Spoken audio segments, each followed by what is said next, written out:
Hello बच्चों, एक बार फिर से आपका मेरे YouTube चैनल विज्ञान हर घर बने पाठशाला में बहुत स्वागत है। आज हम इस वीडियो में नया चैप्टर आपका विज्ञान की किताब से छठी कक्षा का स्टार्ट करेंगे। चैप्टर 15 हमारे चारों ओर की वायु। तो हमारे चारों ओर की वायु हम इस वीडियो में शुरू कर रहे हैं, पढ़ेंगे।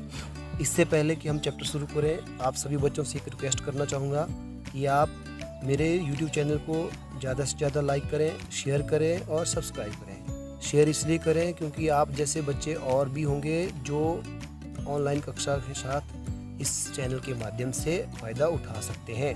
तो आप ज़्यादा से ज़्यादा अपने मित्रों में, फ्रेंड्स में शेयर करें और उनको भी सब्सक्राइब करने को कहें। तो चलिए बच्चों, आज का वीडियो शुरू करते हैं। हमारे चारों ओर की वायु। अब आपको पता है बच्चों, हमारे आसपास जो हमारा वातावरण है, हमारा एनवायरनमेंट जो है, हमारे आसपास बहुत सी चारों तरफ जो है वायु का एक आवरण है, एटमॉस्फेयर है। तो एटमॉस्फेयर क्या बोलते हैं? एटमॉस्फेयर का मतलब क्या होता है, वातावरण का मतलब क्या होता है कि पृथ्वी की जो सतह है, पृथ्वी को जो सतह है उसको चारों तरफ से एक हवा की परत ने कंबल की तरह ओढ़ा हुआ है। तो इसी को हम वातावरण कहते हैं। तो इस वातावरण में वायु हमारे चारों तरफ है, ठीक है। तो हमने इस चैप्टर में यही पढ़ना है कि हमारे चारों तरफ वायु है, वायु का निर्माण है तो किस प्रकार हुआ है, उसके अंदर क्या क्या इसके कंपोनेंट्स होते हैं और क्या सभी खाली जगह वायु होती है, ये हम देखेंगे। अब आप देखिए बच्चे बहुत सारे ऐसे खेल खेलते होंगे, जैसे आपने एक फिरकी बनाई हो, साधारण जैसे ये फिरकी घुमा रहे हैं, या आपने काइट उड़ाया हो, पतंग, ठीक है। ये सब कैसे घूमते हैं, कैसे कार्य करते हैं। और एक आपने वायु सूचक या वात सूचक देखा होगा, तीर फिल्मों में भी देखा होगा, टीवी सीरियल में भी देखा होगा। ये क्या होता है? ये एरो जैसे बनाया है, तो जिस तरफ ये घूमता है वो डायरेक्शन बताता है कि हवा जो है इस तरफ से आ रही है, इधर को, ठीक है बच्चों। तो ये क्या है, ये कैसे कार्य करते हैं? ये सिर्फ और सिर्फ हवा के माध्यम से कार्य करते हैं। अगर हवा वायु में ना हो, वायुमंडल में ना हो, वातावरण में ना हो, तो ये सभी कार्य नहीं करेंगे, ठीक है बच्चों। अब हम देखते हैं कि हमारे चारों ओर की वायु है, उपस्थित है, ठीक है। किस प्रकार हम इसको देखेंगे? देखिए, हम इसको विभिन्न माध्यमों से, एक्सपेरिमेंट के माध्यम से कर सकते हैं। क्या करें? सबसे पहले आप एक खाली बोतल लीजिए, प्लास्टिक की या शीशे की, जो भी आप लेना चाहो, खाली बोतल लें। अब आप खाली बोतल ले रहे हो, नाम से इसका खाली बोला तो खाली है, तो क्या यह बोतल वाकई खाली होती है बच्चों? चलिए देखते हैं। आप क्या करेंगे, एक बाल्टी या टब लेंगे, पानी से ऐसा भरेंगे, इसको आधा पौना करेंगे पानी से भरा हुआ। फिर आप एक खाली बोतल को ऐसे डालेंगे, बिल्कुल सीधा नीचे को, मुंह खुला होना चाहिए उस बोतल का, ठीक है, और सीधा डालेंगे। फिर जैसे सीधा डाल दिया, तब तक फिर आप हल्का सा उसको टिल्ट करेंगे, यानी टेढ़ा करेंगे इस तरफ से, जैसे चित्र में दिखाया हुआ है। तो आप क्या देखोगे, पानी के अंदर बुलबुले निकलते दिखाई देंगे आपको, बिल्कुल दिखाई देंगे ना। तो ये बुलबुले कहाँ से आए बच्चों, जबकि बोतल तो खाली थी? इसका मतलब क्या हुआ कि खाली बोतल खाली नहीं थी, उसके अंदर क्या थी? हवा थी। इसका मतलब जो भी चीज़ें खाली दिखती हैं वो खाली नहीं होती, उसके अंदर क्या होती है? हवा होती है, ठीक है बच्चों। तो इससे भी हमें पता लगता है कि हमारे हवा जो है हर जगह घेरती है, खाली चीज़ों में होती है, ठीक है, खाली स्थानों में हवा होती है। तो हमारा आसपास का जो वायुमंडल है वो भी खाली नहीं है, वहाँ पे भी हवा रहती है। अब वायुमंडल क्या होता है, मैंने आपको बता दो दिया। देखिए, हमारी पृथ्वी वायु की एक पतली परत से घिरी है। मैंने आपको पहले बताया कि हमारे पृथ्वी के चारों तरफ हवा का एक आवरण है जो कंबल की तरह पृथ्वी के चारों तरफ ढका हुआ है। तो इसी हवा के विस्तार को, इसी आवरण को जो कई किलोमीटर तक है, उसे हम क्या कहते हैं? वायुमंडल कहते हैं। अब आपने देखा होगा कि जो पर्वतारोही होते हैं ना, पर्वत पे चढ़ने वाले होते हैं, वो क्या करते हैं, अपने पीठ पे गैस का सिलेंडर देखा होगा आपने ले जाते हुए। जैसे ये चित्र में दिखाई दे रहे हैं आपको, ये एक पर्वतारोही है, ये अपने पीछे एक गैस का सिलेंडर लेके जा रहा है। गैस कौन सी? ऑक्सीजन गैस, जो हम सांस लेते हैं। ये क्यों लेके जा रहा है? तो मैंने आपको जैसे बताया, पृथ्वी का जो बाहरी आवरण है वो वायु से बना हुआ होता है, उसमें हवा होती है। अब हवा जो है, आगे हम पढ़ेंगे कि इसके अंदर कौन कौन सी गैसें, कौन कौन से पदार्थ होते हैं, वो हम आगे पढ़ेंगे। तो जितने हम ऊंचाई पे जाते जाते हैं, उतनी ही हवा में ऑक्सीजन की मात्रा घटती जाती है। ऑक्सीजन यानी O2 लिखते हैं हम, उसकी मात्रा घटती जाती है। तो जैसे ये पर्वतारोही होते हैं, इनका काम क्या होता है, बड़े बड़े पहाड़ों को चढ़ना। तो ये अपने साथ ऑक्सीजन का सिलेंडर इसलिए लेके जाते हैं ताकि ऊंचाई पे उनको सांस लेने में दिक्कत ना आए, क्योंकि ऊंचाई पे स्थान पर ऑक्सीजन की मात्रा कम होने लगती है। ठीक है बच्चों, आप देखेंगे हम वायु किससे बनी है, जो मैंने अभी आपको बताया। तो वायु के अंदर कौन कौन से तत्व हैं, कौन कौन सी गैसें हैं, कौन कौन से पदार्थ हैं, वो देखते हैं। तो वायु बच्चों अनेक प्रकार की गैसों का मिश्रण है। ठीक है, वायु अनेक प्रकार की गैसों का मिश्रण है। इसमें बहुत सारे पदार्थ हैं, बहुत सारे अवयव हैं। अब हम देखते हैं एक एक करके। पहला इसमें जलवाष्प। तो वायु के अंदर जलवाष्प होते हैं, भाप कण होते हैं। आपको मैंने बताया, जैसे हमने अभी पिछले चैप्टर में किया है कि हम जब किसी चश्मे के ऊपर फूंक मारते हैं तो हमारे मुंह से क्या निकलती है, हवा। तो हवा में क्या होता है, जलवाष्प होता है। इसके अलावा सुबह सुबह धुंध होती है, धुंध में ये कहाँ से पैदा होती है, ये भी जलवाष्प के कारण हवा में।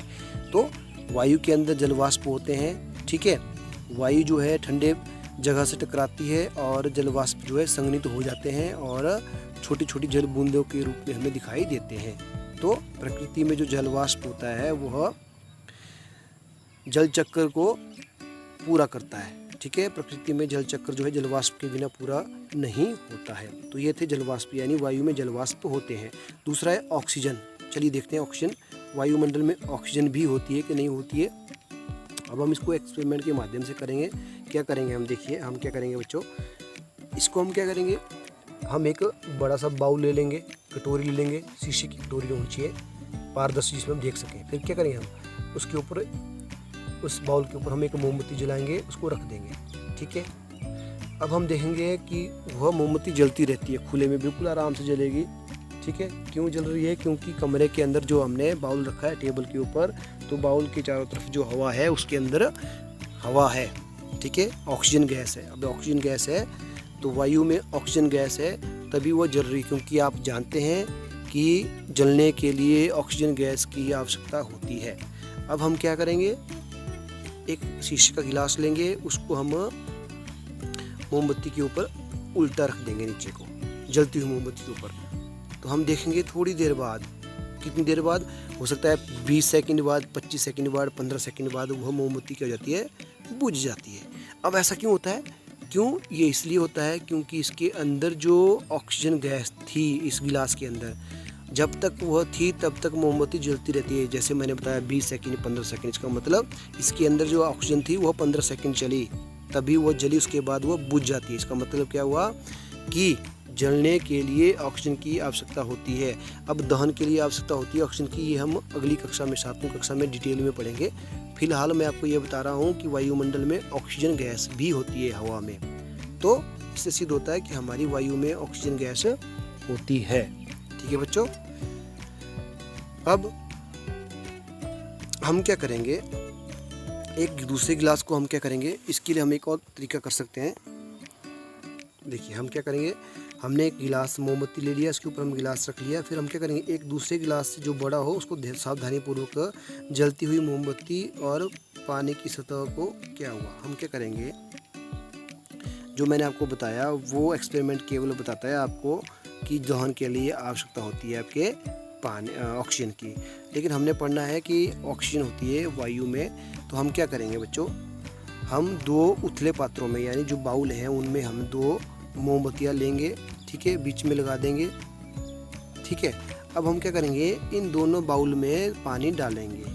ठीक है, जब हम पानी डालेंगे दोनों बाउलों में, तो ये जो चित्र है इसके अनुसार हम क्या करेंगे, देखिए हमने यहाँ पे मोमबत्ती रख दी है और इसी तरह हमने पानी डाल दिया है। ठीक है, फिर एक एक गिलास को हम इसके ऊपर उल्टा रख देंगे। अब एक गिलास से थोड़ा बड़ा होना चाहिए दूसरा गिलास, ये गिलास थोड़ा छोटा है, ये थोड़ा बड़ा है, तो हमने दोनों को उल्टा रखना है और एक गिलास जो है दूसरे गिलास से थोड़ा बड़ा लेना है। फिर हम क्या देखेंगे, हम जलती हुई मोमबत्ती को ध्यान से देखेंगे कि पानी की सतह को क्या हो रहा है, तो क्या मोमबत्ती जलती रहती है या बुझ जाती है। अब हमने यही देखना है, क्या गिलास के अंदर जल का स्तर एक स्तर समान रहता है या थोड़ा बहुत ऊपर नीचे होता है। तो मोमबत्ती का जलना निश्चय ही वायु की किसी अवयव के कारण संभव है। अब मोमबत्ती जल रही है, इसका मतलब है हवा में ऐसा कोई पदार्थ है जो जलने में सहायता करता है। ठीक है, तो क्या ऐसा नहीं है, अगर ऐसा नहीं है तो वो जलना बुझ जानी थी। अगर वो जल रही है इसका मतलब गिलास को हमने ढक दिया है, मोमबत्ती को फिर भी जल रही है, इसका मतलब उसके अंदर क्या है, उसके अंदर जो है कोई ऐसा पदार्थ है जो उसको जलने में सहायता कर रहा है। ठीक है बच्चों, तो अब इस एक्सपेरिमेंट से हमें क्या पता चलता है? इससे पता चलता है कि जलने की क्रिया केवल ऑक्सीजन की उपस्थिति से ही संभव होती है, जो मैंने आपको बताया।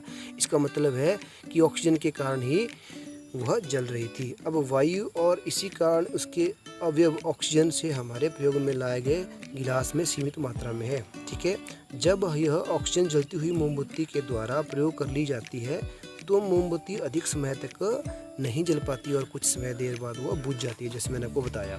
ठीक है, इसके अलावा क्या होता है, जैसे ही मोमबत्ती बुझती है जल ऊपर चढ़ जाता है। अब ये क्यों होता है? देखिए, इसका एक्सपेरिमेंट का मतलब क्या हुआ, जैसे ही मोमबत्ती हमने बुझ गई तो वह ऊपर की ओर चढ़ने लग जाता है। तथापि जल के ऊपर उठने की घटना मोमबत्ती के गलने से प्रयुक्त ऑक्सीजन के साथ नहीं जोड़ा जाना चाहिए। इसका मतलब क्या हुआ कि जब हम मोमबत्ती जो है वहाँ पे बुझ जाती है तो जल जो है ऊपर की ओर इसलिए चढ़ने लगता है क्योंकि वो अंदर की जो हवा थी वह खत्म हो जाती है, इसलिए पानी ऊपर जाता है। ठीक है, आपको पता है जो भी खाली जगह वहाँ पे हवा होती है। हमने पहले बोतलों वाला एक्सपेरिमेंट किया, तो जब हमने खाली गिलास को उल्टा रखा पानी के ऊपर जिसके अंदर मोमबत्ती थी, तो कुछ पानी जो है गिलास के अंदर कवर हो जाता है, लेकिन आधा पौना जो गिलास बचता है वह खाली होता है, उसमें हवा होती है, हवा में ऑक्सीजन होती है, इसलिए मोमबत्ती वहाँ पे जलती रहती है। और जैसे ही मोमबत्ती जलना बुझ जाती है 20-25 सेकंड बाद, इट मीन्स उसके अंदर की ऑक्सीजन खत्म हो जाती है, तो पानी धीरे धीरे ऊपर चढ़ जाता है। तो ये था दूसरा हवा का अवयव, वो था आपका ऑक्सीजन। अब तीसरा है बच्चों नाइट्रोजन।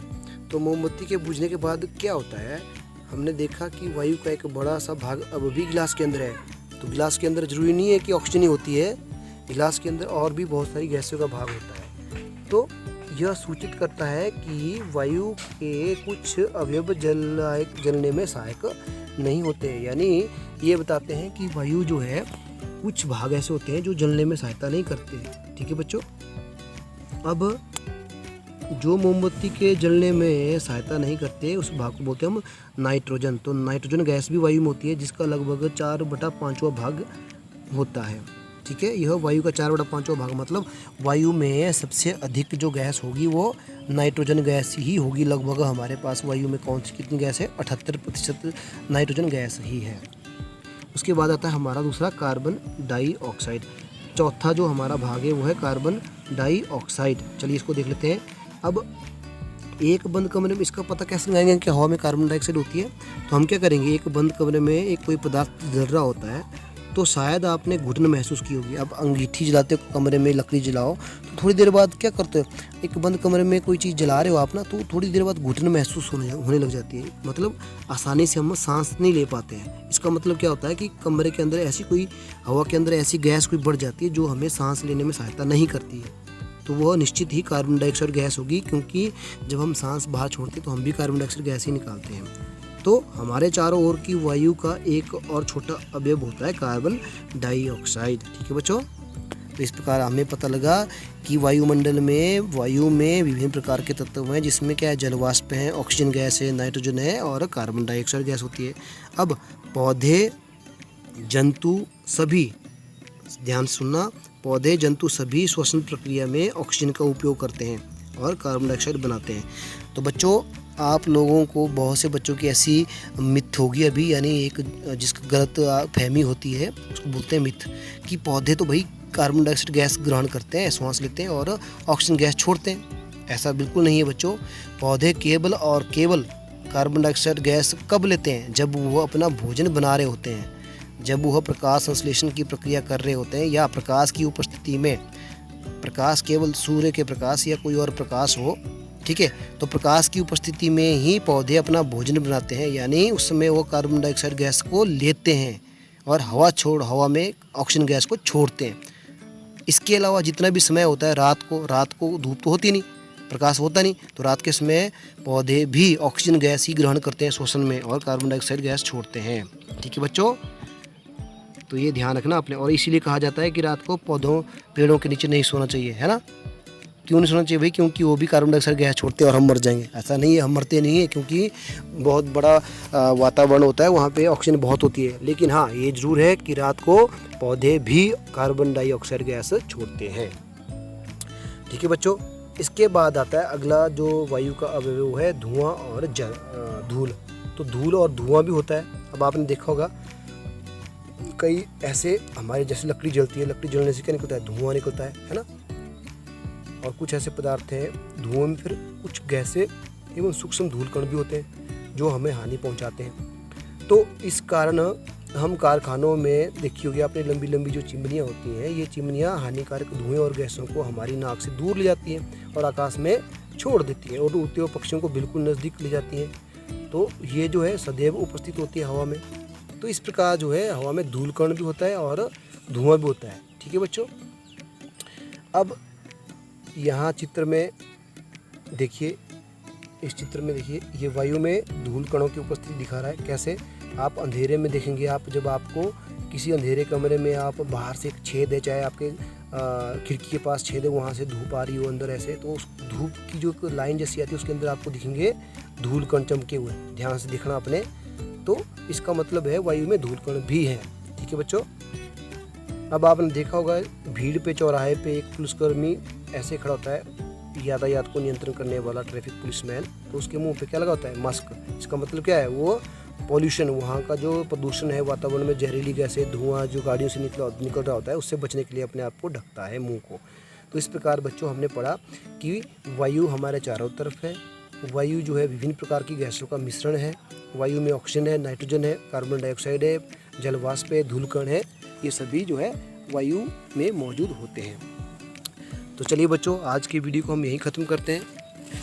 मिलते हैं अगले वीडियो में इसके बचा हुआ टॉपिक जो उसको लेकर। परंतु इससे पहले कि हम आज की वीडियो को ख़त्म करें, आज का हम कार्यपत्र देख लेते हैं, आपकी आज की टॉपिक की समझ को परख लेते हैं। तो चलिए आज की कार्यपत्र की तरफ।